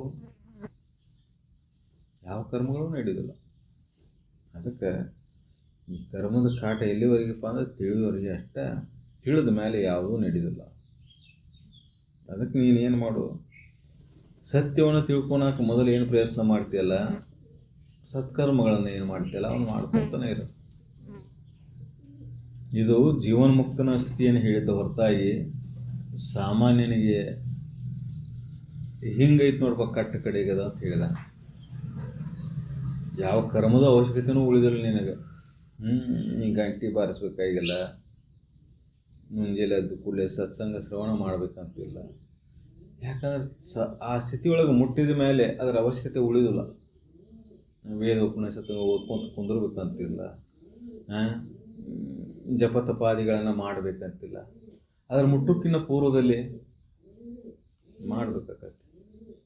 ಯಾಕೆ ಮಾಡಬೇಕಾಗತ್ತೆ ಅಂದರೆ ಈ ದುರಿತ ಕರ್ಮಗಳನ್ನು ಕಾಟದಿಂದ ಪಾರಾಗಿ ಸತ್ಕರ್ಮಗಳಲ್ಲಿ ಒಲವು ಹುಟ್ಟಿ ಸದ್ಭಾವ ಅಂತಃಕರಣಗಳು ಮೂಡಬೇಕಲ್ಲ. ಅದಕ್ಕೆ ಈ ಸೇವಾ ಸತ್ಕರ್ಮಗಳು, ಸಜ್ಜನ ಸಂಘ, ಶ್ರವಣ ಮನನಾದಿಗಳನ್ನು ಅದಕ್ಕೆ ಮಾಡಬೇಕಾಗತ್ತೆ. ಆ ಕ್ರಮದಿಂದ ಬಿಟ್ಟು ಈ ಕ್ರಮದ ಕಡೆ ಒಲವು ಹುಟ್ಟಬೇಕಲ್ಲ. ಅಂದಾಗ ಸದ್ವಸ್ತುವಿನ ಕುರಿತು ಚಿಂತನೆ ನಡೆಯುತ್ತೆ, ಆ ಸದ್ವಸ್ತುವಿನ ಅನುಭವ ನಿನಗಾಕೈತಿ. ಅಂದಮೇಲೆ ಎಲ್ಲ ಆಸೆಗಳು ಅಳದು ಹೋಗ್ತಾವೆ. ಅವಾಗ ಮಾಡಬೇಕು ಅನ್ನೋದಿಲ್ಲ, ಬಿಡಬೇಕು ಅನ್ನೋ ಭಾವನೆ ಇಲ್ಲ. ಅಲ್ಲಿವರೆಗೇನೆ ಇದನ್ನು ಮಾಡ್ತಾನೆ ಇರುತ್ತೆ. ಏಳನಿತ್ತು ಸುಖವಿಲ್ಲವಂತದು ಬೆಟ್ಟದಲ್ಲಿಂದೆ ಪಿರಿದೆನಿಸುವ ದುಃಖವುಳ್ಳದ್ದಾಗಿಯೇ ಕರ್ಮತತಿಗಳು ತಿಳಿ ಪುರುಳಿಲ್ಲಂತೂ ಮಾಕುಮ ಕ್ರಿಯೆಗಳ. ಜಗತ್ತಿನ ವಿಷಯಗಳ ಬಗ್ಗೆ ಹೇಳ್ತಾರ, ಸಂಸಾರದ ಬಗ್ಗೆ ಹೇಳ್ತಾರ. ಕಾಳಷ್ಟು ಸುಖ ಇಲ್ಲಿ ನೋಡಪ್ಪ ಅದ್ರಾಗ ಅಂತ. ಬೆಟ್ಟದಷ್ಟು ದುಃಖನ ಬರ್ತೈತಿ. ಗುಡ್ಡ ಅಗದು ಇಲಿ ಹಿಡಿದ್ನು ಅಂತ ಹಂಗೆ ಹೇಳ್ತಾನೆ. ಈ ಒಂದು ಇಲಿ ಹಿಡಿಯಾಕ ಈ ಗುಡ್ಡನ ಹೊಳಿಸಿ ಹಾಕಿದ. ಹಂಗೆ ನಮ್ಮ ಜಗತ್ತಿನ ಕರ್ಮಗಳು ಹಂಗೆ ಅದಾವ. ಜಗತ್ತಿನ ಕರ್ಮಗಳು ಹೆಂಗದಾವು, ಅವೆಲ್ಲ ಗುಡ್ಡ ಆಗದಂಗೆ ಅದಾವ ನೋಡು. ಒಂದು 7 ಕಾಲಷ್ಟು ಸುಖಕ್ಕೋಸ್ಕರ ಜೀವನದೊಳಗೆ ಮನುಷ್ಯ ಎಷ್ಟು ಪ್ರಯತ್ನ ಮಾಡ್ತಾನೆ. ಇವೆಲ್ಲ ಪ್ರಯತ್ನಗಳು ವ್ಯರ್ಥ ಎನಿಸ್ತಕ್ಕ ಮತ್ತು ಕಡೆಗೆ ಎಲ್ಲ ಪ್ರಯತ್ನಗಳು ಮಾಡಿದ ಮೇಲೆ ಆ ಸುಖಾರ ಏನಾರ ಉಳಿತೀನ ಅಂದ್ರೆ ಇದು ಇಲ್ಲ. ಸೂರ್ಯ ಹಿಡಿದಂಥ ಸುಖ ಅಲ್ಪ ಸುಖಕ್ಕಾಗಿ ಎಲ್ಲ ಪ್ರಯತ್ನಗಳನ್ನು ನಡೆಸಿ ಕಡಿಗೆ ಉಪಯೋಗಕ್ಕ. ಅದಕ್ಕೆ ಇದನ್ನು ತಿಳಿದ ಮೇಲೆ ಯಾಕೆ ಮಾಡಕ್ಕೆ ಹೋಗ್ತಾನವ? ಅದಕ್ಕೆ ಇಂಥ ಜಗತ್ತಿನ ಒಳಗೆ ವಿಷಯಾದಿಗಳಿಂದ ಸುಖದಿಂದ ಏನು ಮಾಡ್ತೀಯಲ್ಲ ಆ ಕರ್ಮಗಳನ್ನು ಮೊದಲು ಬಿಟ್ಟುಬಿಡೋದು. ಅದರೊಳಗೆ ಏನು ಸಾರ್ಥಕತೆ ಇಲ್ಲ. ನೀ ಎಷ್ಟರ ಚಲೋತ್ನಾಗ ಬಾಳೆ ಮಾಡು, ಎಷ್ಟರ ಚಂದಾಗ ಬಾಳೆ ಮಾಡು. ಭಾಳ ಅಂದರೆ ಚಂದ ಚಲೋತ್ನಾಗ ಬಾಳೆ ಮಾಡ್ಯಾನ ಅಂದ್ರೆ ಏನಪ್ಪ, ಒಂದು ಸಿರಿ ಸಂಪತ್ತು ಗಳಿಸಿರ್ತಾನೆ, ಒಂದಿಷ್ಟು ರೊಕ್ಕ ರೂಪಾಯಿ, ಮತ್ತು ಎಲ್ಲ ಸೌಕರ್ಯಗಳನ್ನು ಮಾಡ್ಕೊತಾನೆ ಭಾಳ. ಅದರಿಂದ ಆಗೋದೇನೈತಿ? ಅದರಿಂದ ಜೀವನ್ಮುಕ್ತನ ಆಗಕ್ಕೆ ಸಾಧ್ಯ ಐತೆ? ಅದರಿಂದ ದುಃಖದಿಂದ ಬಿಡುಗಡೆ ಆಗಕ್ಕೆ ಸಾಧ್ಯ ಐತೆ? ಇಲ್ಲ. ದುಃಖ ಮತ್ತೆ ಬರ್ತೈತಿ, ಮತ್ತು ಹಸು-ತೃಷಿಗಳ ಬಾಧೆ ಕಾಡ್ತಾವೆ, ರೋಗ ರುಜಿಗಳ ಬಾಧೆ ಬರ್ತಾವೆ, ಹುಟ್ಟೈತೆ ಅಂದಮೇಲೆ ಸಾವು ಬರ್ತೈತಿ. ಅದಕ್ಕೆ ಇದು ಹಿಂಗಿಲ್ಲ ನೋಡಪ್ಪ. ಈ ಜಗತ್ತಿನೊಳಗಿನ ಬಯಕೆಗಳು ಏನದಾವಲ್ಲ ಇವೆಲ್ಲ ಬಂಧನಕ್ಕೆ ಕಾರಣ ಆಗ್ತಾವೆ. ಇದರ ಬಂಧನದಿಂದ ಬಿಡುಗಡೆ ಆಗ್ಬೇಕು ಅನ್ನೋ ಒಂದು ಸದೇಚ್ಛೆ ಒಂದ ನಿನಗಿರ್ಬೇಕು. ಅದೊಂದು ಕರ್ಮ ನಡೀತಿರ್ಬೇಕು. ಉಳಿಸಿದ ಕರ್ಮಗಳೆಲ್ಲ ಬಂದಾವು. ವಿಷಯಾದಿಗಳ ದಶೆಯಿಂದ ಏನು ಮಾಡ್ತೀಯಲ್ಲ ಕರ್ಮಗಳನ್ನು, ನನಗಷ್ಟು ಐಶ್ವರ್ಯ ಸಿಗಲಿ, ಆರೋಗ್ಯ ಭಾಗ ಸಿಗಲಿ, ಸಿರಿ ಸಂಪತ್ತು ಸಿಗಲಿ, ಪದವಿ ಪಟ್ಟಗಳು ಸಿಗಲಿ, ಈ ಇಚ್ಛೆ ಇಟ್ಕೊಂಡು ಏನು ಮಾಡ್ತೀಯಲ್ಲ ಈ ಕರ್ಮದ ಫಲಗಳನ್ನು ಸಿಗ್ಬೋದಿಲ್ಲ ಅಂತಲ್ಲ, ಸಿಗುವುದಿಲ್ಲ ಅಂತಲ್ಲ. ಆದರೆ ಇವು ನಿನ್ನನ್ನು ದುಃಖದಿಂದ ಬಿಡುಗಡೆ ಮಾಡೋದಿಲ್ಲ, ಮುಕ್ತಿಯನ್ನು ತಂದು ಕೊಡೋದು. ಮುಕ್ತನಾಗಬೇಕಾಗಿತ್ತಂದ್ರೆ ಸತ್ಯವನ್ನು ತಿಳ್ಕೊ. ಭಾಳ ಸಾಲಿ ಕಲ್ತ್ರಿ ಏನಾಗತ್ತಪ್ಪ, ಒಂದೇನ ಚಲೋ ನೌಕರಿ ಸಿಗ್ಬೋದು. ಚಲೋ ನೌಕರಿ ಸಿಕ್ಕರೆ ಏನಾಗತ್ತಿ, ಏನಿಲ್ಲ ಇಂಥ ಹೊಡೆದು ಒಂದು ದೊಡ್ಡ ಮನೆ ಕಟ್ಸ್ಬೋದು, ಊರಾಗ ಒಂದಿಟ್ಟು ಆಸ್ತಿ ಮಾಡ್ಬೋದು. ಮುಂದೆ ಏನಾಗ್ತಪ್ಪ ಮತ್ತೆ ಬಾಳೆ ಏನಾಗತ್ತಿ? ನೀ ಮಾಡಿದ ಬಾಳೆ ನೀ ಮಾಡಿಟ್ಟಿದ್ದೆಲ್ಲ ಇಲ್ಲೇ ಇರ್ತೈತಿ, ಇನ್ನೊಬ್ಬೊಬ್ಬನು ಮಾಡ್ತಾನೆ, ಹೋಗ್ತೈತೆ. ಅದು ನೀನು ಯಾವುದನ್ನು ಮಾಡಿದೆಲ್ಲ ಅದು ಯಾವುದೂ ನಿನ್ನ ಜೊತೆ ಬರುವುದಿಲ್ಲ. ಅದಕ್ಕಿದು ಇದ್ರಾಗ ಮಾಡ್ತಕ್ಕಂಥ ಕರ್ಮದ ಫಲಗಳು ಏನದಾವಲ್ಲ ಇವೆಲ್ಲ ವ್ಯರ್ಥನ ಅದಾವ. ಯಾವ ಕರ್ಮಗಳನ್ನು ಮಾಡ್ಬೇಕಾಯ್ತು ನೀನು ನಿಮ್ಮ ಮನುಷ್ಯ ಶರೀರ ಬಂದಾಗ ಆ ಸತ್ಯವನ್ನು ತಿಳ್ಕೊಳಕ್ಕೆ ಒಂದ. ಅದಕ್ಕೆ ನಿಜವನ್ನ ಅರ್ಥವಂತ ಎಲ್ಲ ಕರ್ಮಗಳು ಯಾಕೆ ಸಮಯ ಕಡಿತಾನಪ್ಪ ಅಂತಾರು. ಅರ್ಥ ಮೇಲೆ ಇಂಥದ್ರೊಳಗೆ ಸಮಯ ಯಾಕೆ ಕಳ್ಯಾಕೆ ಹೋಗ್ತಾನವ? ಇದ್ರ ಅವಶ್ಯಕತೆನೇ ಇಲ್ಲ. ಅದಕ್ಕೆ ಯಾವ ಕರ್ಮಗಳ ಫಲ ಇವೆಲ್ಲ ಬಂಧನಕ್ಕೆ ಕಾರಣ ಹಾಕೊಂತಕ್ಕವು. ಅದಕ್ಕೆ ಈ ಬಂಧನದಿಂದ ಬಿಡುಗಡೆ ಆಗ್ಬೇಕು ಅನ್ನೋ ಒಂದು ಇಚ್ಛಾ ಇರ್ತದಂದ್ರೆ ನೀನು ಶಿವ ಸತ್ಕರ್ಮಗಳನ್ನು ಮಾಡಿಕೊಂಡು ಸದೀಕ್ಷೆಯನ್ನು ಹೊಂದ. ಇಲ್ಲದೊಡೆಯು ಸುಖಮುಳ್ಳ ದಾಸನು ತೋರಿ ಬಲ್ಲರನ ಆಣ ಆಗೆ ಒಲೆಯೋಳು ಇಂತು ಕೊಲ್ಲದೆ ಬಿಡದೆ ಇಳಿಯೋಳು ಕರ್ಮೋದರಿಂದೆ ಪಲ್ಯಂತು ಮಾಪನ ಕ್ರಿಯೆಗಳ. ಜಗತ್ತು ಹೆಂಗೈತೆ ಹೇಳ್ತಾನೆ. ಇಲ್ಲದಲ್ಲೆಲ್ಲ ಸುಖ ಐತೆ ಅನಿಸ್ತತಿ, ಸಂಸಾರದೊಳಗೆ ಸುಖ ಐತೆ ಅನಿಸ್ತತಿ, ತೋರ್ತತಿ, ಸುಖ ತೋರ್ದಂಗೆ ಅನಿಸ್ತತಿ. ಅದ್ರ ಬೆನ್ನು ಹತ್ತಿಸ್ತತಿ. ಬೆನ್ನು ಹತ್ತಿ ಕಡಿಕೆ ಏನು ಮಾಡ್ತತಿ? ಕಡಿಕೆ ದುಃಖವನ್ನು ತಂದುಕೊಳ್ತತಿ, ಕಡಿಕೆ ಶಾಂತಿಯನ್ನು ಭಂಗ ಮಾಡ್ತತಿ. ಅದಕ್ಕೆ ಈ ಸಂಸಾರದ ಬೆನ್ನು ಹತ್ತಿ ಹೋದೆ ಅಂದ್ರೆ ನೀನು ಕಡೆಗೆ ದುಃಖನ ಹಾಕಿ ನಾನು ನಂದಂತ ಏನು ಬಡ್ದಾಡ್ಕೊಂತ ಕುಂತೀಯಲ್ಲಿ ಸಂಸಾರದ ಬೆನ್ನು ಹತ್ತಿ. ಇದು ಸುಖ ತೋರ್ದಂಗೆ ಮಾಡ್ತತಿ. ಮೊದಲಾಗ ಐತೇನಪ್ಪ ಇದ್ರಾಗ ಸುಖ ಆಯ್ತು ಅನ್ನೋಂಗೆ ತೋರ್ತದೆ. ಎಷ್ಟು ಪ್ರಯತ್ನ ಮಾಡಿದರೂ ಸುಖಾನೇ ಸಿಗುವುದಿಲ್ಲ ಕಡೆಗೆ. ಇದು ವಿಚಿತ್ರ ಆಟ. ಈ ಸಂಸಾರದ ಮಾಯನೇ ಇದ ವಿಚಿತ್ರ. ಇದ ಬಂಧನಕ್ಕೆ ಕಾರಣ ಆಗೈತಿ. ಇದ್ರ ಸೆಳವನ್ನ ಬಿದ್ದಿ ಹೋದಿನಿ. ಅದಕ್ಕೆ ಇದ್ರ ಕಡೆ ನೀನು ಉದಾಸೀನ ಭಾವ ತಾವ. ಇದ್ರ ಸೆಳವನ್ಯಾಗ ಬಿದ್ದು ಇದರಂಗ ನೀನು ಹಿಡ್ಕೊಂತ ಹೊಂಟಿ, ಇದರಂಗ ನೀ ಕರ್ಮದಲ್ಲಿ ತೊಡ್ಕೋತ ಹೊಂಟಿ, ಇದ್ರ ಮೇಲಿನ ಮೋಹದಿಂದ ಕರ್ಮಕ್ಕೆ ಬಿದ್ದು ಬಂಧನಕ್ಕೆ ಕಾರಣ ಆಕೈತಿ, ದುಃಖಕ್ಕೆ ಕಾರಣ ಆಕೈತಿ. ಅದಕ್ಕೆ ಈ ಸಂಸಾರದ ಮೇಲೆ ಮೋಹವನ್ನು ಬಿಟ್ಟು ಇದರೊಳಗೆ ಏನು ಪಡೆದ್ರೆ ಏನೈತಿಪ್ಪ, ಸಂಸಾರದೊಳಗೆ ಏನು ಪಡೆದ್ರೆ ಏನೈತಿ, ಎಲ್ಲ ಕಡಿಕೆ ಒಂದು ದಿನ ವ್ಯರ್ಥನಾಗಿ ಹೋಗ್ಬಿಡ್ತಲ್ಲ. ಭಾಳ ಸಿರಿ ಸಂಪತ್ತು ಗಳಿಸಿಟ್ಟು ಇನ್ನೊಬ್ರಿಗೆ ಮೋಸ ಮಾಡಿ, ಇನ್ನೊಬ್ರಿಗೆ ಸುಳ್ಳು ಹೇಳಿ, ಇನ್ನೊಬ್ರದ್ದು ಅಪಹರಿಸಿ ಏನಾಗೋದೈತಿ ಮುಂದೆ? ಆ ಸಿರಿ ಸಂಪತ್ತು ನೀನು ಜೋಡಿ ಬರ್ತತೆ? ಬರೋದಿಲ್ಲ. ಅವ್ರ ಜೋಡಿ ಇವ್ರ ಜೋಡಿ ಅದನ್ನು ಮಾಡಿ ಇದನ್ನು ಮಾಡಿ ಚಲೋ ಪದವಿ ಪಟ್ಟ ಹೊಂದಿದ್ವಿ. ಏನು ಮಾಡೋದು? ಆ ಪದವಿ ಪಟ್ಟಗಳು ಒಂದು ದಿನ ಅಳದು ಹೋಗ್ತಾವೆ. ಜಗತ್ತ ಹೌದೌದು ಅಂದ್ರೆ ಏನಾಗೋದೈತಿ? ಒಳಗೆ ಶಾಂತಿ ಇರಲಿಲ್ಲ ಅಂದ್ರೆ ನೀನು ಜಗತ್ತ ಹೌದೌದು ಅಂದ್ರೆ ಏನಾಗೋದೈತಿ? ಒಳಗೆ ಶಾಂತಿನೇ ಇಲ್ಲ ಅಂದ್ರೆ. ಒಳಗೆ ಶಾಂತಿ ಯಾಕೆ ಇರೋದಿಲ್ಲ ಅಂದರೆ ಕಪಟತನದಿಂದ, ವಿಷಯಗಳ ಮೇಲಿನ ಮೋಹದಿಂದ ಜಗತ್ತಿನೊಳಗೆ ನೀ ಕರ್ಮಗಳ ಮಾಡ್ಕೋತ ಬಂದಿ. ಅದು ಅಂತಃಕರಣದೊಳಗೆ ಎಲ್ಲ ಲೆಕ್ಕ ಇರ್ತದೆ. ಅದು ಸಮಾಧಾನವನ್ನು ಹಾಳು ಮಾಡೇ ಬಿಟ್ಟಿರ್ತದೆ. ಜಗತ್ತಿನಾಗ ಏನರ ಮಾಡಿರ್ಬೋದು ನೀನು, ಜಗತ್ತಿನಾಗ ಏನರ ಪಡೆದಿರ್ಬೋದು ನೀನು, ಜಗತ್ತಿನಾಗ ಏನರ ಹೊಂದಿರ್ಬೋದು ನೀನು.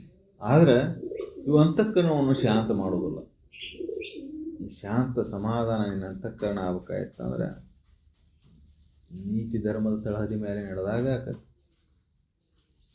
ಮತ್ತು ಅಧರ್ಮದ ಮಾರ್ಗದಿಂದ ನಡೆದ ನಾನು ಶಾಂತನಾಗಿ ಉಳಿತೇನೆ ಅಂದ್ರೆ ಸಾಧ್ಯ ನಡಿಗೆ ದುಃಖ ತಂದು. ಇಂದು ಕರ್ಮವೆನಸಿಗಿದೊಡೆ ಬಾಧೆದು ದಿಗಂತಮಾಗಿರೆ ಪಸರಿಪುದಾಗಿ ಕಾಂತೆ ಒಂದಿನಿಸು ದುಃಖವನ್ನು ಸಹಿಸಿರದ ಅವನೆಂತು ಮಾಕನು ಪೇಳು ಕ್ರಿಯೆಯನು. ಹಿಂಗೆ ವಿಷಯಾದಿಗಳ ಮೇಲೆ ಮೋಹದಿಂದ ಕರ್ಮ ಮಾಡಿದ್ದಾದ್ರೆ, ಜಗತ್ತಿನ ಮೇಲಿನ ಮೋಹದಿಂದ ಕರ್ಮವನ್ನು ಮಾಡಿದ್ದಾದ್ರೆ ಅದು ದುಃಖನ, ಅದು ಬಂದ್ರನ. ಇದನ್ನು ತಿಳಿದ ಮೇಲೆ ಎಂತ ಮಾಡ್ತಾನೆ ಹೇಳಪ್ಪ ಅವ? ನಿಜವನರ್ಥ ಯೋಗಿ ಸಚ್ಚಿದಾನಂದ ಭಾವದಲ್ಲಿ ಮುಳುಗಿದ ಮೇಲೆ, ಆನಂದದ ಭಾವದಲ್ಲಿ ಉಳಿದ ಮೇಲೆ ಯಾವ ಕರ್ಮಗಳೂ ನಡೆಯೋದಿಲ್ಲ. ಕರ್ಮಗಳ ಇಚ್ಛೆನೇ ಉಳಿದಿರೋದಿಲ್ಲ. ಅಂದಮೇಲೆ ಕರ್ಮಗಳನ್ನು ಅದರ ಫಲನೂ ಅವನಿಗಿಲ್ಲ. ಅದಕ್ಕೆ ವಂದಿಸಿದರು ನಿಂದಿಸಿದರು ಜ್ಞಾನಿಗಳನ್ನು, ಸತ್ಪುರುಷರನ್ನು ವಂದಿಸಬೇಕು, ನಿಂದಿಸಬಾರ್ದು ಅಂತ ಹೇಳ್ತಾರೆ. ಯಾಕೆ ಹೇಳ್ತಾರಪ್ಪ? ಯಾಕೆ ಹೇಳ್ತಾರೆ ಅಂದರೆ, ಯಾರು ಜೀವನ ಮುಕ್ತರಾಗಿರ್ತಾರಲ್ಲ ಅವರು ಜನ್ಮ ಜನ್ಮಾಂತರ ಬಂದಂಥ ಪುಣ್ಯದ ಫಲ ಏನಾರ ಉಳಿದಿದ್ರು ಸದ್ಯಕ್ಕೆ ಅದೆಲ್ಲ ಹಂಚಿ ಹೋಗ್ಬಿಡ್ತೈತಿ. ಯಾರು ಅವನು ವಂದಿಸ್ತಾರ, ಯಾರು ಪೂಜಿಸ್ತಾರ, ಯಾರು ಅವನು ಸ್ತುತಿಸ್ತಾರ ಅವ್ರಿಗೆ ಬರ್ತದೆ. ಅದಕ್ಕೆ ಜ್ಞಾನಿಗಳ ಸತ್ಪುರುಷರ ಸಾನ್ನಿಧ್ಯಕ್ಕೆ ಬಂದು ನೀನು ಸದ್ಭಾವದಿಂದ ವಂದಿಸಿದ್ದಾಗಿದ್ದಾರೆ ಪುಣ್ಯದಲ್ಲಿ ಪಾಲು ಸಿಗ್ತದೆ. ಆದರೆ ನಿಂದಿಸಿದ್ದಾದ್ರೆ ಪಾಪ. ಅಂದರೆ ಸದ್ಗುರುನಾಥ ಜೀವನ ಮುಕ್ತನಾದವನಿಗೆ ಅವನು ಎಲ್ಲವನ್ನೂ ಕಳ್ಕೊಂಡ್ಬಿಟ್ಟಿರ್ತಾನೆ. ಜಗತ್ತಿನ ಪುಣ್ಯ ಪಾಪದ ಕಾಟನ ಅವನು ಕಳೆದ ಅವ ಆರಾಮ ಉಳಿದ್ಬಿಟ್ಟಿರ್ತಾನೆ. ಹಿಂಗೆ ಹರಿದು ಹಂಚಿ ಹೋಗ್ಬಿಡ್ತಾವೆ. ಅದ್ರ ಕರ್ಮದ ಕಾಟ ತೆಪ್ಪುದಿಲ್ಲ, ಬಿಡುವುದಿಲ್ಲ ಹಿಂಬಾಲ ಅಂತಂದ್ರು ಒಮ್ಮೆ ಆ ಸತ್ಯವನ್ನು ತಿಳಿದ ಮೇಲೆ ಅವೆಲ್ಲ ಜಗತ್ತಿನಾಗ ಉಳಿದ್ಬಿಡ್ತೈತೆ. ಅವನ ಹಿಂದೆ ಯಾವುದೂ ಇಲ್ಲ. ಆದರೆ ನಾವು ಜೀವನದೊಳಗೆ ಕರ್ಮಗಳನ್ನು ಮಾಡಬೇಕಾದ್ರೆ ಎಚ್ಚರದಿಂದ ಮಾಡಬೇಕು. ಈ ಕರ್ಮಗಳನ್ನು ಯಾಕೆ ಮಾಡಬೇಕು, ಎದನ್ನು ಕರ್ಮಗಳನ್ನು ಮಾಡಬೇಕು, ಯಾವ ಕರ್ಮಗಳನ್ನು ಮಾಡಬಾರ್ದು. ಮಾಡಬೇಕನ್ನೋ ಇಚ್ಛೆ ಆಳದ ಮೇಲೆ ತಾನೇ ನಿಂತಿರ್ತೈತಿ. ಅಲ್ಲಿ ಪ್ರಶ್ನೆ ಬರೋದಿಲ್ಲ. ಅದು ಬಿಡಬೇಕು ಅನ್ನೋ ಪ್ರಶ್ನೆ ಬರೋದಿಲ್ಲ, ತಾನೇ ಬಿಟ್ಟು ಹೋಗಿರ್ತದೆ. ಆದರೆ ಈಗ ಮಾಡಬೇಕನ್ನೋ ಇಚ್ಛೆ ಇದ್ದಾಗ ಯಾವ ಕರ್ಮಗಳನ್ನು ಮಾಡಬೇಕು, ಯಾವ ಕರ್ಮಗಳನ್ನು ಮಾಡಬಾರ್ದು ಅನ್ನುವಂಥ ಎಚ್ಚರಿಕೆಯಿಂದ ಮಾಡಿದ್ದಾದ್ರೆ ಜೀವನ ಸಾರ್ಥಕತೆ. ಇಲ್ಲಾಂದರೆ ಮತ್ತು ವಿಷಯಾದಿಗಳ ಮೇಲಿನ ಮೋಹದಿಂದ ಜಗತ್ತಿನೊಳಗೆ ಸುಖ ಹೊಂದಬೇಕು ಅನ್ನೋ ಭಾವದಿಂದ ದುರಿತ ಕರ್ಮಗಳನ್ನು, ಕೆಟ್ಟ ಕರ್ಮಗಳನ್ನು ಮನಸ್ಸಿನಿಂದ, ಮಾತಿನಿಂದ, ಕೃತಿಯಿಂದ ಮಾಡಿದ್ದಾದರೆ ಮತ್ತು ಬಂಧನಕ್ಕೆ ಕಾರಣಕತಿ, ದುಃಖಕ್ಕೆ ಕಾರಣಕತಿ. ಅದಕ್ಕೆ ಆ ಕರ್ಮಗಳನ್ನು ತಿಳಿದ ಮೇಲೆ ಮಾಡೋದಿಲ್ಲವ ಅಂತ ಹೇಳ್ತಾರೆ ಅಷ್ಟೆ. ಪರಮನೆ ನಿರಯವನು ಪರಿಪೂರ್ಣನು ನಿರುಪಾಧಿಕನು ನಿರುಪಮನಾಗಿ ಪರಿಕಿಸುಪಾಯವೊಂದೆನಿಸಿಲ್ಲವಿನೇ ಯೋಗಿ ವರ್ಣಂತು ಮಾಪನ ಕ್ರಿಯೆಗಳ ಶ್ರೇಷ್ಠವಾದಂಥ ಪರಮವಸ್ತು ಹೆಂಗೈತಪ್ಪ, ನಿರುಪಾಧಿ. ಉಪಾಧಿಗಳು ಯಾವಿಲ್ಲ, ನಿರವಯ, ಅವಯವಗಳು ಯಾವಿಲ್ಲ, ಆಕಾರ ಇಲ್ಲ, ರೂಪ ಇಲ್ಲ, ನಿರ್ಗುಣ. ಇದನ್ನು ತಿಳಿದ ಮೇಲೆ, ಇದ ಭಾವದಾಗ ಉಳಿದ ಮೇಲೆ, ಅದ ತಾನಾದ ಮೇಲೆ ಎಂತ ಮಾಡ್ತಾನಪ್ಪ ಕರ್ಮಗಳನ್ನು ಪ್ರಶ್ನೆ ಮಾಡ್ತಾನೆ. ಎಂತ ಮಾಡ್ತಾನಪ್ಪ ಕರ್ಮಗಳನ್ನು? ರವಿಯಂತೆ ಸಾಕ್ಷಿಕನಾಗಿ ಸೂರ್ಯನಂಗೆ ಸಾಕ್ಷಿಯಾಗಿ ಉಳಿದು ಬಿಟ್ಟಿರ್ತಾನೆ. ಅವನ ಸಾಕ್ಷಿಯಿಂದ, ಅವನ ಉಪಸ್ಥಿತಿಯಿಂದ ಎಲ್ಲ ನಡೆದರೂ ಸದ್ಯಕ್ಕೆ ಅವನಿಗೆ ಯಾವುದನ್ನೂ ಮಾಡಬೇಕನ್ನೋ ಭಾವಿಲ್ಲ. ಅವನು ಯಾವನೂ ಮಾಡಬೇಕನ್ನೋ ಭಾವಿಲ್ಲ. ಅದಕ್ಕೆ ಬ್ರಹ್ಮಜ್ಞಾನಿ ಸತ್ಪುರುಷರು ಹೆಂಗಿರ್ತಾರಪ್ಪ ಅಂದ್ರೆ, ಸೂರ್ಯ ಇದ್ದಾನೆ. ಸೂರ್ಯನ ಉದಯ ಆಯಿತು ಅಂದ್ರೆ ಹೂಗಳು ಅರಳ್ತಾವು, ಹಕ್ಕಿ ಹಾಡ್ತಾವು, ಹೂ ಅರಳ್ತತಿ. ಜಗತ್ತಿನೊಳಗೆ ಇದ್ದಂಥ ದುಷ್ಟವಾಸನೆ, ದುಷ್ಟಕೃತ್ಯಗಳು ಭಂಗರ್ತಾವು, ಕತ್ತಲು ಅಳದು ಹೋಗ್ತತಿ. ಹಂಗೆ ಸದ್ಗುರುನ ಸಾಹಿತ್ಯದಾಗಿದ್ದಾಗ ಎಲ್ಲ ದುಷ್ಕೃತ್ಯಗಳು ಭಂಗಾಗ್ತಾವೆ. ದುಷ್ಕೃತ್ಯಗಳ ಭಂಗಾಗಿ ಸತ್ಕೃತ್ಯಗಳು ನಡೀತಾವೆ. ಅದಕ್ಕೆ ಸಾಮೀಪ್ಯದೊಳಗಿರು. ಸದ್ಗುರುನ ಸಾಮೀಪ್ಯದಾಗಿದ್ದೆ ಅಂದ್ರೆ ಅವನು ಮಾಡಬೇಕು ಅನ್ನೋದಿಲ್ಲ, ಬಿಡಬೇಕು ಅನ್ನೋದಿಲ್ಲ. ಅವನ ಸಾಮೀಪ್ಯದಿಂದನೇ ಇವನ್ನೆಲ್ಲ ನಡೆದು ಬಿಡ್ತಾವೆ. ಅವನ ಸಂಘದಿಂದನೇ ಇವೆಲ್ಲ ನಡೀತಾವೆ. ಅದಕ್ಕೆ ಅಂಥ ಸಂಘದೊಳಗಿದ್ದೆ ಅಂದರೆ ನಿನಗೆ ಲಾಭ ಐತೆ ನೋಡ್ತಾರೆ. ಅದಕ್ಕೆ ಇದನ್ನು ತಿಳ್ಕೊಳ್ಳಿ ಅನ್ನೋದು ಕ್ಲಿಯರು. ತಾನುಳುಂಡುಟ್ಟು ಕರ್ಮ ನಿಖರವರಿದಂದು ತಾನೆಂಬುದಿಲ್ಲವಂತದರಿಂದ ಆನಂದ ನಿಧಿಯಾದ ನಿಧಿನಿಷ್ಠ ನಿಪಾತನ ಏನೆಂದು ಮಾಪನ ಕ್ರಿಯೆಗಳ ನಾನು ಈ ಶರೀರ ಅಂದ್ರೆ ಕರ್ಮ ಶುರು ಆಗ್ತಾವ. ಶರೀರನ ನಾನಲ್ಲ ಅಂದಮೇಲೆ ನಾನಂತ ಬಂತು ಕರ್ಮ ಶುರು ಆಗೋದು. ನಾನು ಇದಂತ ಬಂತು ಮಾಡಬೇಕು ಬಿಡಬೇಕು ಅನ್ನೋದು ಬಂತು. ಸಂಸಾರ ಬಂದು ಬಿಡ್ತೈತಿ ಇದರಿಂದ. ನಾನು ಅಂತ ಈ ಶರೀರ ಭಾವ ಬಂತು, ಸಂಸಾರ ಬಂತು. ಸಂಸಾರ ಬಂತು, ಕರ್ಮಗಳು ಶುರು ಆದವು. ನಾನು ಈ ಶರೀರ ಅಲ್ಲ ಅಂತ ಭಾವ ತಿಳಿದ ಮೇಲೆ ಯಾವ ಕರ್ಮಗಳು ನಡೀತಾವೆ? ಯಾವ ಕರ್ಮಗಳೂ ನಡೆಯೋದಿಲ್ಲ. ಅದಕ್ಕೆ ನಿನ್ನ ನಿಜವದನೆ ತಿಳಿ ಬೇರಣದಲ್ಲಿ ಮನುಜ ಅಂತ ಅದಕ್ಕೆ ಕೇಳ್ತಾರೆ. ಎಲ್ಲ ಕರ್ಮಗಳನ್ನು ಅಳದು ಹಾಕ್ತಿರ್ತದೆ ನಿನ್ನ ನಿಜವನ್ನು ನೀ ತಿಳಿದ ಮೇಲೆ. ದೇಹ ನೀನಲ್ಲ, ನಾನು ಆತ್ಮ ಅದೇನಂತ ತಿಳಿದ ಮೇಲೆ, ಅದ ಅನುಭವ ಗಟ್ಟಿಯಾಗಿ ಉಳಿದ ಮೇಲೆ ಮತ್ತು ಕರ್ಮಗಳು ನಡೆಯೋದು. ಅರ್ಥಾತ್ ಏನಪ್ಪ ಅಂದ್ರೆ, ಆ ಸದ್ವಸ್ತುನ ತಾನಾಗಿ ಉಳಿದ ಮೇಲೆ, ದೇಹ ತಾನ ಅನ್ನೋ ಭಾವ ಅಳದ ಮೇಲೆ ಯಾವ ಕರ್ಮಗಳು ನಡೆಯೋದಿಲ್ಲ. ದೇಹ ತಾನನ್ನು ಭಾವ ಉಳಿತೆ ಅಂದ್ರೆ ಕರ್ಮಗಳು ನಡೀತಾವೆ.